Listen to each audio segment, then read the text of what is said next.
Hola, voy a desarrollar un XML por completo para ayudaros con la tarea y para que más o menos podáis corregir las actividades que habéis hecho. En realidad, lo primero que tengo que decir es que cuando se trata de diseñar un fichero XML no hay una solución única. Esto se asemeja mucho a bases de datos, cuando hacemos un modelo de datos y seguramente que el modelo de datos en el que piensa una persona no es exactamente el mismo que en el que piensa otra, aunque pueden ser soluciones compatibles. Por lo tanto, no quiero que toméis como una verdad absoluta el diseño que yo voy a hacer aquí. Y sobre todo, sí que espero que conforme lo voy desarrollando pues pueda despejar alguna duda, pero insisto en que no lo tenéis que tomar como la única forma de hacerlo. Y si alguno de vosotros ya tiene hecha esta actividad, pues que no se preocupe si su solución no es exactamente la misma, ¿vale? Bueno, para ello vamos a elegir, teníamos por ahí varias actividades, sí, tenemos varias actividades y voy a elegir de la segunda tanda el desarrollo de esta tercer ejercicio de esta segunda tanda, que es un poco el más completo. Y de ahí más o menos creo que se puede inferir todo el conocimiento que hace falta para hacer la tarea. Habla de diseñar un documento XML que sea válido. Cuidado, la palabra válido en este caso la vamos a olvidar porque la validación es algo que veremos en el tema 4, que nadie se raye con esa palabra porque en realidad solo se persigue en este momento que el XML sea bien formado, ¿de acuerdo? Y para ello vamos a tener en cuenta que es un inventario hardware de una empresa. Dentro de una empresa tenemos departamentos, dentro de los departamentos tenemos puestos de trabajo. La labor de diseñar el XML se parece mucho a la del diseño de bases de datos. En ese sentido, cuando vamos leyendo el enunciado tenemos que, igual que hacíamos en el modelo entidad-relación en el que teníamos que considerar entidades, pues aquí es un poco parecido. Tenemos que tener en cuenta, primero, en el XML, vamos a ir planteándolo si os parece. Coged un preámbulo cualquiera, lo podéis copiar y pegar. Aseguraos de que el lenguaje que estéis usando sea XML, que la codificación coincida con lo que tenéis puesto aquí. Elegid siempre codificación sin BOM, en este caso UTF-8 sin BOM, puesto que el BOM es una marca binaria que no tiene por qué ir dentro del archivo. No es necesaria, esa marca binaria lo que hace es que identifica el tipo de codificación que tiene el archivo, pero no hace falta porque en el caso de XML, HTML y otros lenguajes de marcas ya hay una marca que indica el tipo de codificación. Entonces sería redundante y además sería renunciar a que el fichero sea un fichero puramente de texto al llevar esa marca binaria. Por lo tanto, mejor siempre codificaciones sin BOM, ¿vale? Y ahora vamos a, primer paso, elegir un elemento raíz para este documento XML. El elemento raíz es único y tiene que representar a todo el sistema, así es que sería un poco pues, como el enunciado del ejercicio. ¿Esto se refiere a un inventario de hardware de una empresa? Pues podríamos llamarle así, inventario hardware en empresa. Pero nosotros lo vamos a abreviar un poquito y pondremos, por ejemplo, inventario. O si queréis, inventario hardware empresa. Y aquí dentro es donde va a ir todo, puesto que este es el único elemento raíz que va a haber.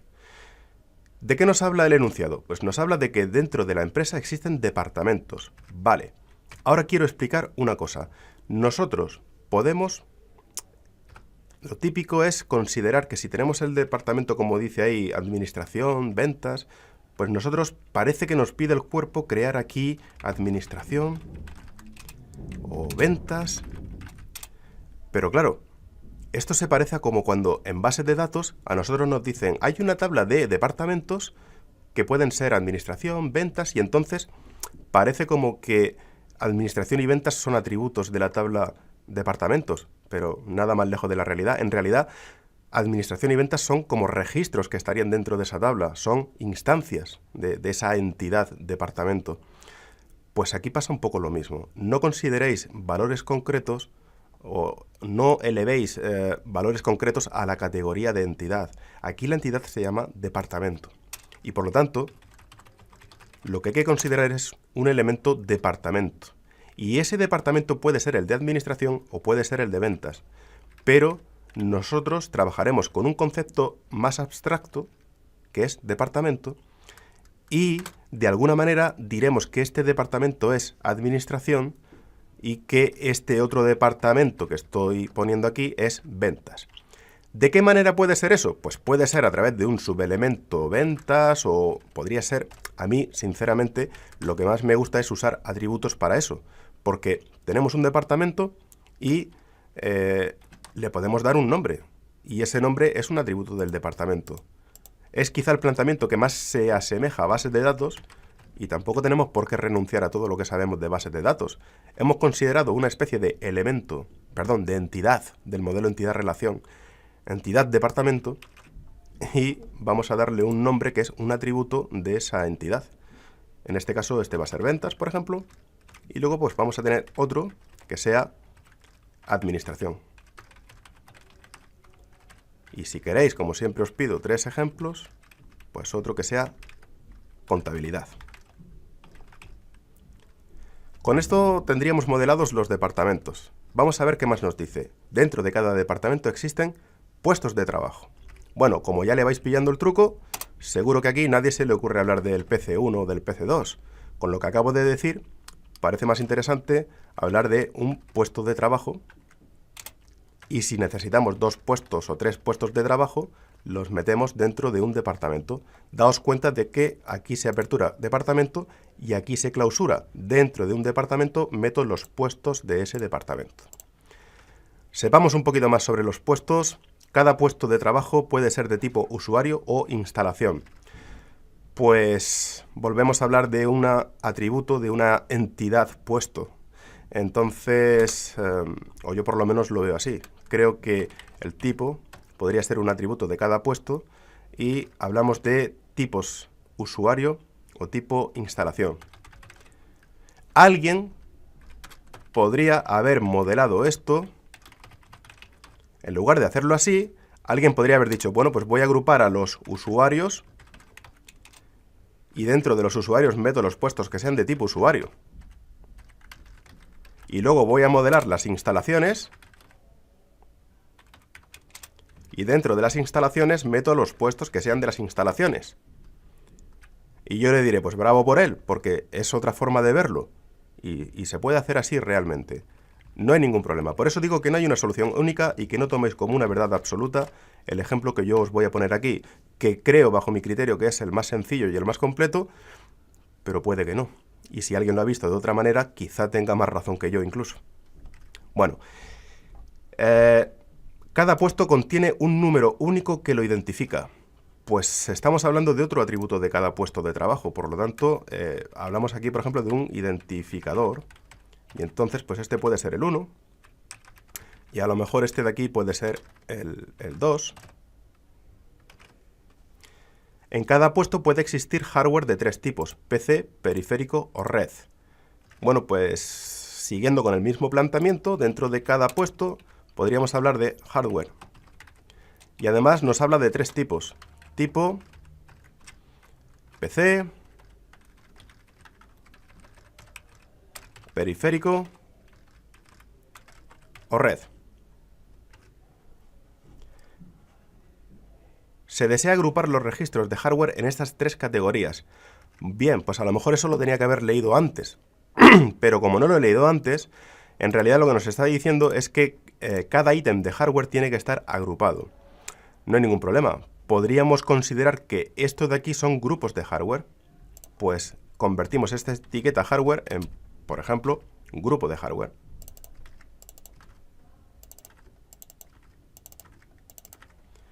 Y lo que hacemos es que dentro de cada grupo creamos hardware.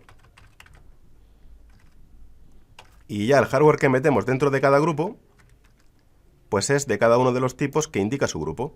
Todo lo que metemos aquí son PCs. Todo lo que metemos aquí son periféricos. Todo lo que metemos aquí son elementos de red. ¿Algo más? Cada elemento de hardware contiene un número de serie, una marca, un modelo y una fecha de compra.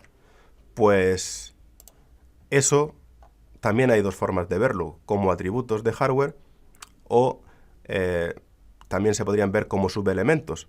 ¿Cuándo considerar una cosa y cuándo considerar otra? Bueno, ya me lo habéis oído en los foros.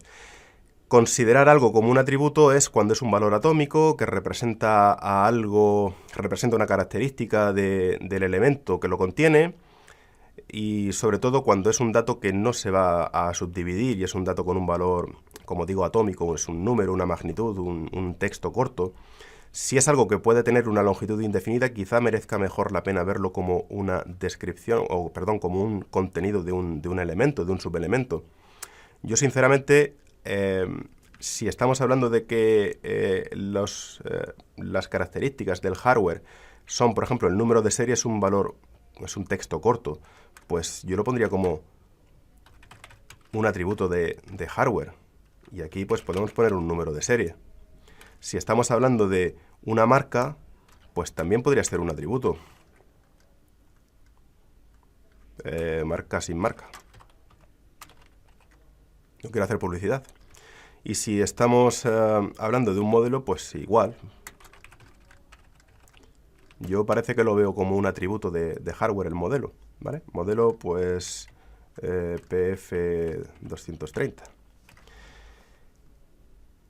Y una fecha de compra, igual.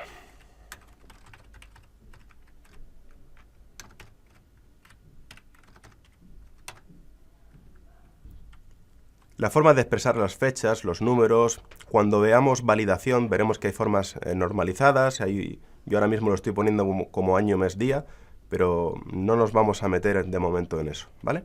Ponemos cualquier valor y ya está. Un hardware como este podríamos haberlo incluso autoclausurado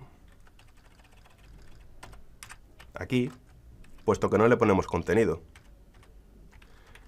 Si hiciéramos un par de ejemplos más con todos los atributos, si el enunciado nos dijera de que, por ejemplo, necesitamos una descripción del hardware o necesitamos incluir aquí el texto de las instrucciones de uso, por ejemplo, quizá en ese caso sí que se justificaría que el elemento hardware pudiera tener un subelemento que sea, por ejemplo, manual, para aquí poder poner texto libre con las instrucciones de uso. Y igualmente si necesitáramos algún otro texto de longitud indefinida, esos textos de longitud indefinida que pueden crecer mucho, verlos como atributo puede ser un poco engorroso. Entonces recomiendo ahí sí, en esos casos, aunque sea un atributo, aunque pudiera considerarse un atributo, pero suele ser más operativo el considerar un subelemento para permitir, digamos, esta flexibilidad de que pueda ocupar varias líneas y que pueda crecer indefinidamente, ¿vale? Y más o menos este sería el planteamiento. No lo voy a desarrollar por completo, pero ya me he medido en toda la profundidad que hay que llegar con este ejemplo y creo que puedo haberos dado alguna idea para que validéis si vuestro ejercicio está bien resuelto o no. Os recuerdo dentro de las funcionalidades del plugin que con un XML Tools podéis tener habilitada la sintaxis automática para que cuando le deis a guardar, pues os diga si está bien o está mal. Y actividad 1, 2, 3. Si no se queja, es porque al menos la sintaxis es correcta. Y si queréis que le dé formateo automáticamente, pues os recuerdo que con XML Tools tenéis el Pretty Print with Line Breaks, que es Ctrl-Alt-Shift y B. Podéis pulsar Ctrl-Alt-Shift y B. Y en mi caso se ha ido formateando automáticamente desde el principio, pero bueno, en vuestro caso puede que necesite algún formateo. Nada más de momento.